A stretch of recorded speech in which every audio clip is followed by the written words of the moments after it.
Coach, first and foremost, happy holidays. Let's practice thing. You guys are getting ready to get after it. Happy holidays. Practice has been good. I think we've had two really good practices, or three good practices, but it's been great. The guys are excited to play in a bowl game like the Capital One Orange Bowl, playing against a very good opponent in Florida State and very good defense. So we know we got our work cut out, and for us to play well, we've got to prepare the right way, and our guys have done a great job preparing and getting ready for this game. How did Carson let you know he's coming back, and what was your reaction to it? Well, obviously excited for the news, but we had been talking since the last ball game about certain things, and at the end of the day, it was getting him the information that he needed to make the decision, and it wasn't some big announcement. It was kind of a culmination of things leading up to that point. But my conversations with Carson mainly about still preparing and finishing the right way this season. That was his decision, family decision that he made. I want to let him know I'm his coach and will support him any way possible that he needs. And you're here. Let's get ready to play our best and go out and finish this season the right way against Florida State. This is Brock's last game. How will you remember him 2 hours? Special player, guy that comes out every single day, doesn't say anything, just goes to work. The ultimate teammate, the ultimate competitor. Kind of a jack of all trades, can do everything. He can block, he can run, he can catch. We didn't have him throw any, but I'm sure if we asked him to throw the ball, he could. But a joy to coach.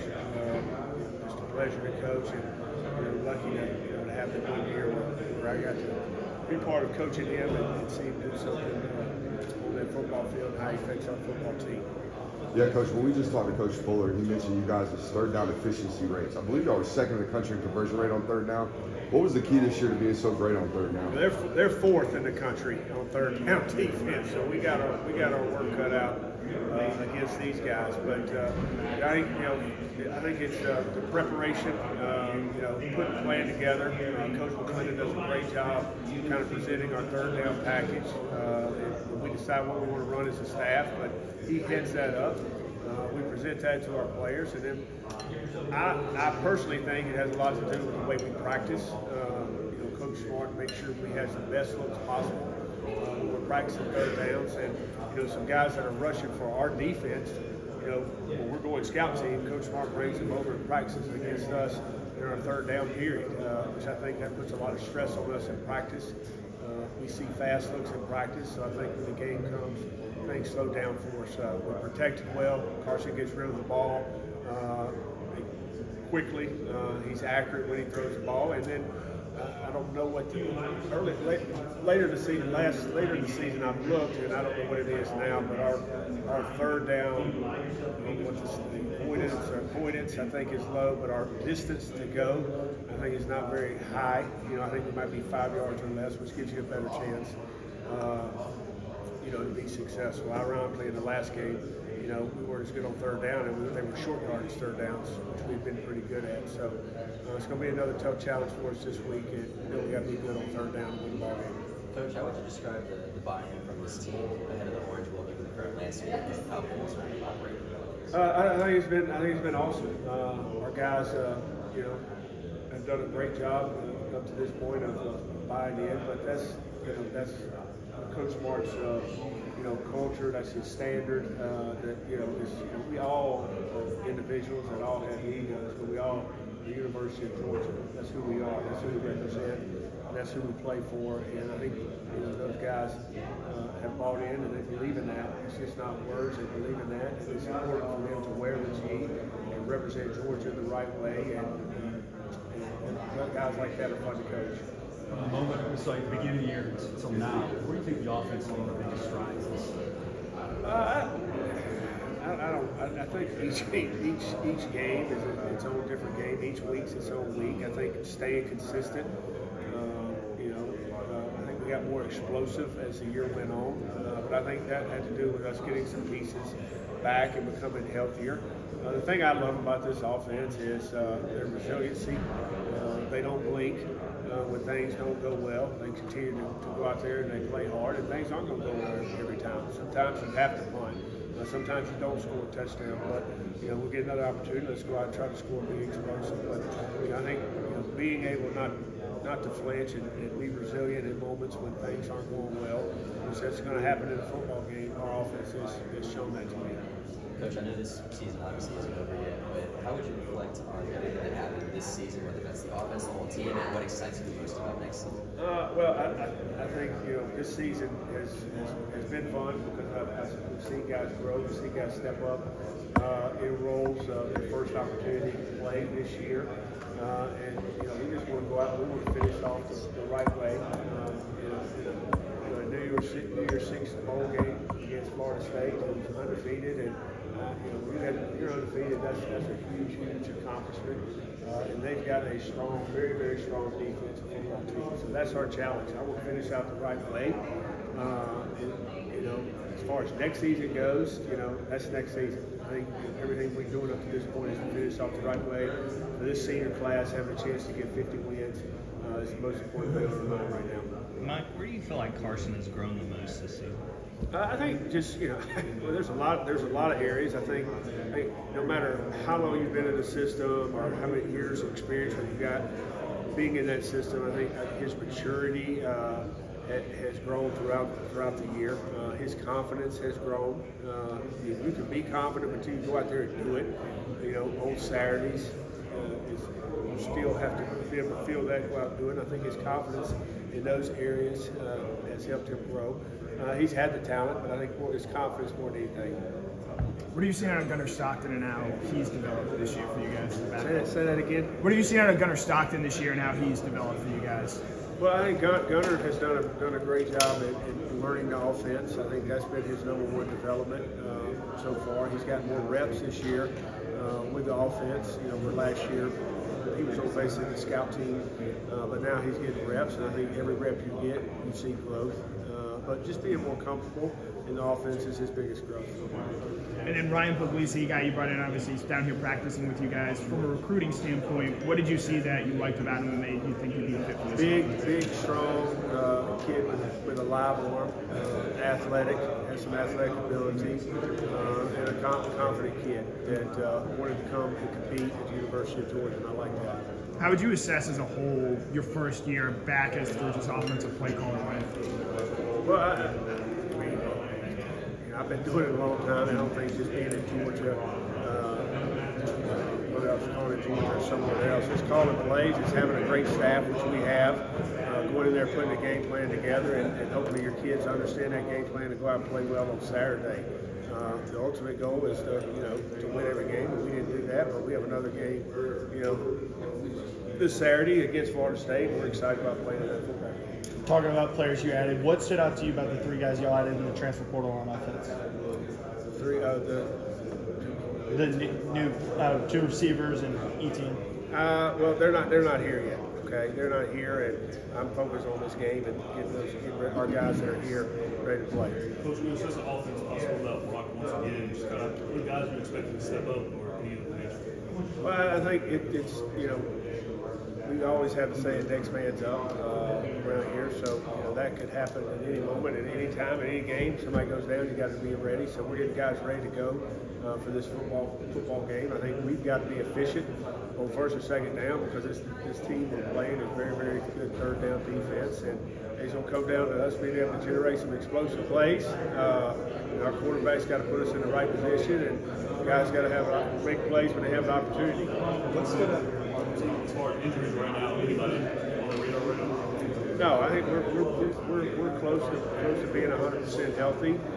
There's a few guys out there that got a couple things, but that's going to be up to Coach Smart and Ron Corson, our training staff, who plays. And at the end of the day, who's out there is who we got, and that's what we go with. How stood out on tape looking at the Alabama game? What did not work for you guys in that game? Well, mentioned earlier, we've been good on third down all year, and ironically, I think that game, we had some third and shorts that we didn't convert in the game, and ultimately we didn't be able to continue drives and allow us to have more plays. But selling for 3 field goals in the red zone and turning the ball over and not being able to be explosive, I felt like we couldn't get in a rhythm for whatever reason. after the first drive. And, you got to give those guys a lot of credit. They're a good defensive football team. But, that happens. And, unfortunately, we didn't play our best. They played better than us, and that happens in football. The short yardage, does that stuff surprise you considering the guys you got up front? It's hard to get. You watch Coach Smart shows every week. He shows third and fourth and ones around this in our league, and sometimes in the NFL, and how hard it is to get a yard. Sometimes I think people think, hey, it's third and one, you automatically get it, and we've been very, very good at it all year. But sometimes things don't go as planned, and they didn't go as planned in that game. Kirby a couple weeks ago talked about how the leadership on this team has been so good to make sure everyone is motivated going into this game, even if it's not the playoff. What have you seen in that regard? Well, first of all, Coach Smart is our leader, and he sets a standard of us playing for the University of Georgia and representing the University of Georgia. And these kids have bought into that, and they believe that. There's a great connection with our team. They love each other, and the leaders want to go out and they want to play well for the University of Georgia. The seniors want to go out the right way, have a chance to win 50 games. And kids that love football, you get a chance to put the ball down and play another game against a great opponent like Florida State. Our kids are excited about that. What's it like to be with you and Will and Kirby and Ryan, so many guys that played at Georgia? What difference does that make, having you guys all together and you've been there, done that? Well, you got a lot of guys that love the University of Georgia. Obviously, went to school there. There's some guys that went to school and played there.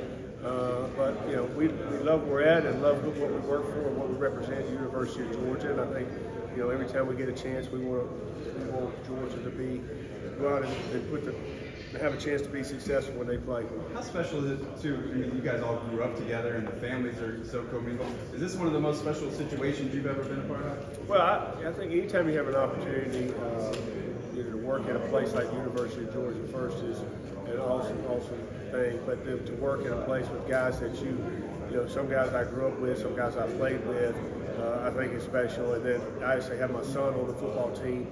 I think that's an awesome experience right now. And sometimes we're so focused and narrowed in on our job and what we got to do. Sometimes we don't see, how lucky we are. And the things you mentioned of being able to work with guys that I played with, went to school with, and now I get a chance to coach my son.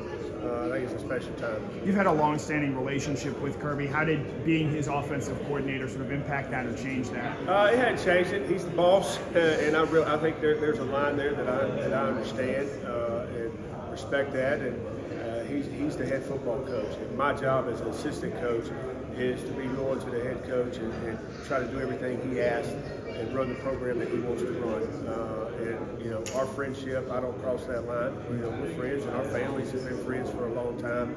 But he's the head coach, and I'm one of his assistant coaches when we go to work. And then with Carson coming back, what's maybe one area of yours you want to see him continue to improve and build upon after his first I think the more experience he gets, the better. Obviously, this will be his 14th start.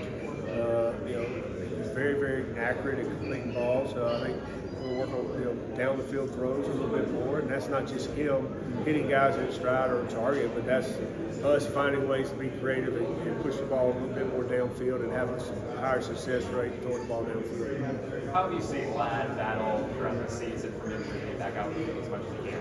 Yeah, just it's a tough young man. He's been battling injuries all year. He's one of our best weapons on offense, and it's been a struggle sometimes to put game plans together when you don't know if he's in or out.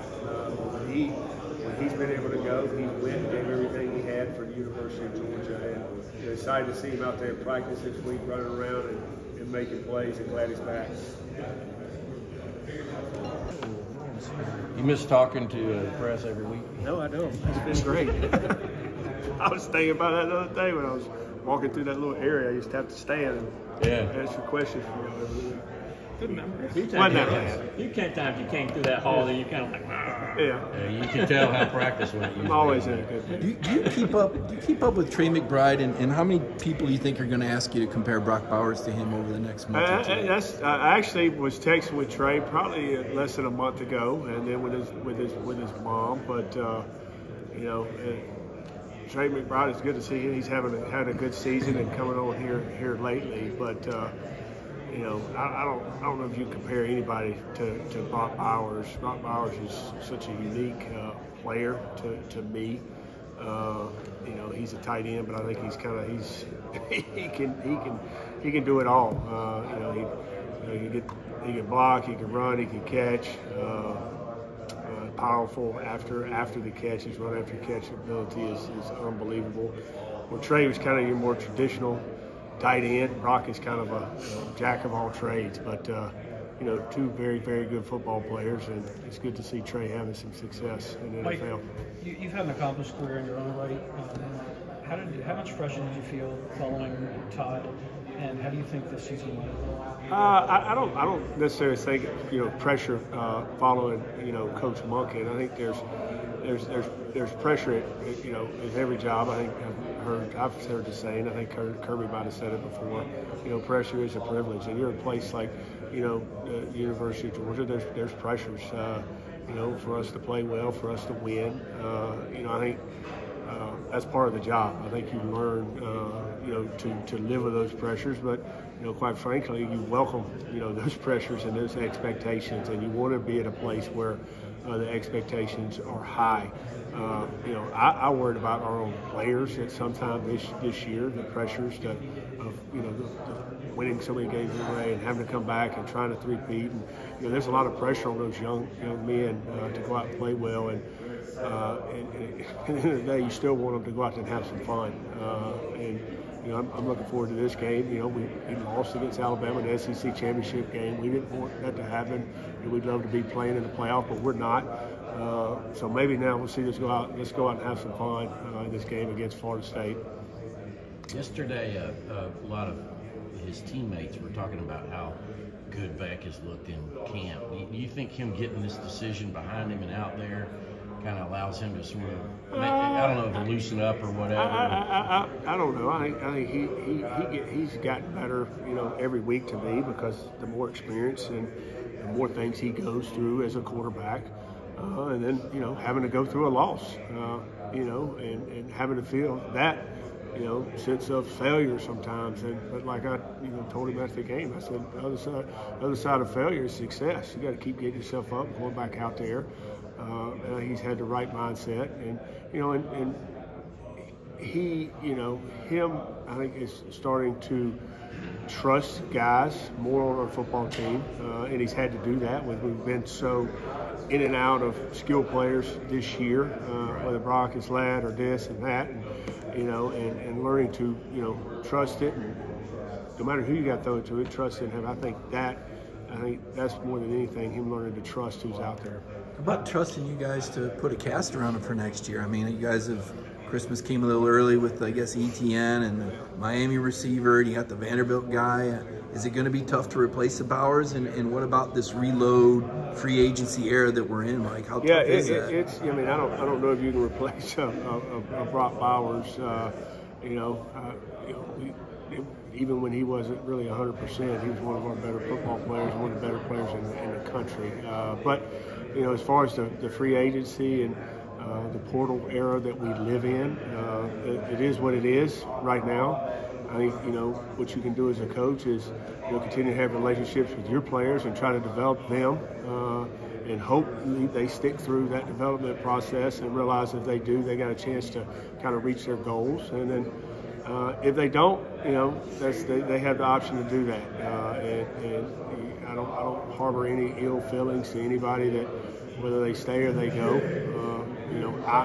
It's kind of, I look at it as, hey, I'm your football coach. We're coming here, we're going to coach football, we're going to try to, work on that, we're going to develop a relationship, but I'm not going to get into your business, which is sad.